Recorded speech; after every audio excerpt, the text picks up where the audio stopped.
Fərid, vətən sizin üçün ümumiyyətlə həmişə yaxındadırmı, yoxsa uzaqda hiss eləyirsiniz?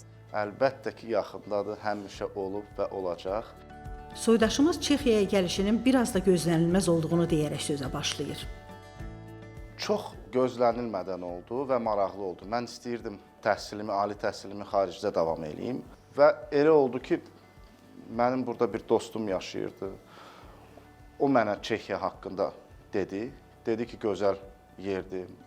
Mən də gəldim bura və düşünürdüm ki, təhsilimi bitirib Azərbaycana qayıdacağam. Belə bir planım var idi, amma nətərsə oldu ki, 13 il burada yaşayıram. Mən şərqşünasam, bakalavr üzrə. Bakı Dövlət Universitetində şərqşünaslıq fakültəsini bitirmişəm. Burada isə elə oldu ki, mən dəyişdim ixtisasımı və burada iqtisadiyyat və idarə etmə üzrə magistratura təhsilini bitirdim. Burada qalmağa necə qərar verdiniz? Mən qərar vermədim. Mən sadəcə bitirəndən sonra universiteti elə oldu ki, iş təklifi gəldi. Mən də dedim ki, bir il işləyib bir xarici təcrübə qazanım, o şəkildə geri dönüm. Sonra bir il, 2 il oldu və karyera artıq biraz sürət yığdı və burada qalası oldum. İndi harda çalışırsınız? Mən indi beynəlxalq bir şirkətdə çalışıram. Burada ingilis dilini bilib yaşamaq olar, amma əgər insan istəyir tamamilə bura inteqrasiya olsun və yerli əhali ilə onların mentalitetini başa düşsün, onları hiss eləsin, gərək dili öyrənsin insan. Bir də ki, ümumiyyətlə dili bilmədən insan natamam olur burada. Həyatdır, müxtəlif situasiyalar olur və o dil çox lazımdır. Dili bilmək çox lazımdır və dili gözəl bildiyim üçün və həmişə can atmışam yerli insanlardan. Dostluq eləyim, ünsiyyət qurum, onların adətlərini öyrənim. Ona görə də heç vaxt hiss eləməmişəm. Tam tərsi, hər zaman hiss eləyirəm ki, bunlar məni çox yaxşı isti qəbul eləyir. Təbii ki, harda yaşamağımızdan asılı olmayaraq həyatımızın çətin anları da az olmur.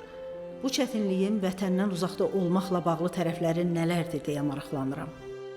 Ən böyük məhz Çexiyaya köçməyimə görə çətinliyim mənim yaxınlarımın bəzi sevincli və ya kədərli günlərini bir yerdə paylaşa bilməməm. 10 ildən sonra bunu yenə hiss eləyirsiniz? Bəli.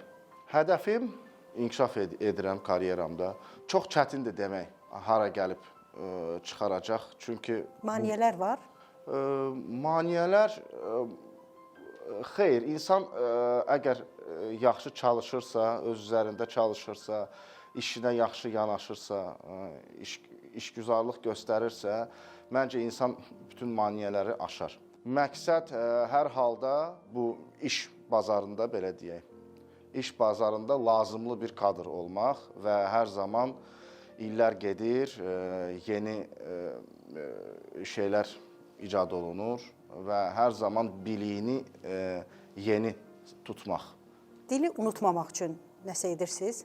Edirəm. Qorxunuz var ki, Azərbaycan dilini unudarsınız. Bu mənim ən sevimli mövzumdur.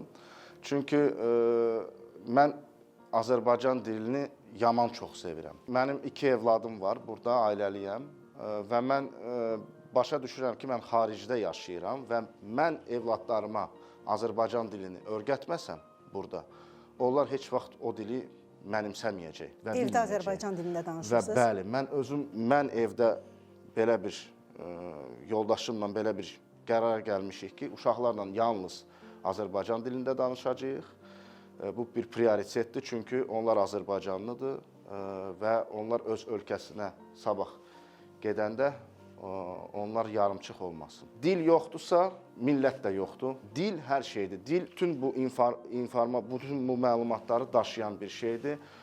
Bu mənim üçün çox həssas mövzudur. Ona görə də biz gərək öz dilimizin qədrini bilək, öz dilimizi inkişaf elətdirək, ona üstünlük verək. Mən özüm 5 dildə danışıram, amma hələ ki uşaqlarım balacadır, prioritet Azərbaycan dilidir və hər zaman olacaq.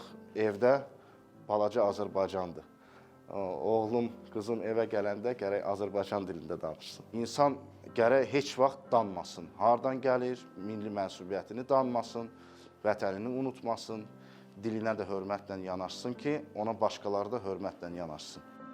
Vətən uzaqda deyil proqramının xarici ölkələrdəki çəkilişlərində elə bir müsahibim olmayıb ki, onunla söhbətimizin axarı Qarabağa, qələbəmizə, qəhrəmanlarımıza yönəlməsin. Məncə mən yeganə insan olmayacam hansı ki bunu deyir.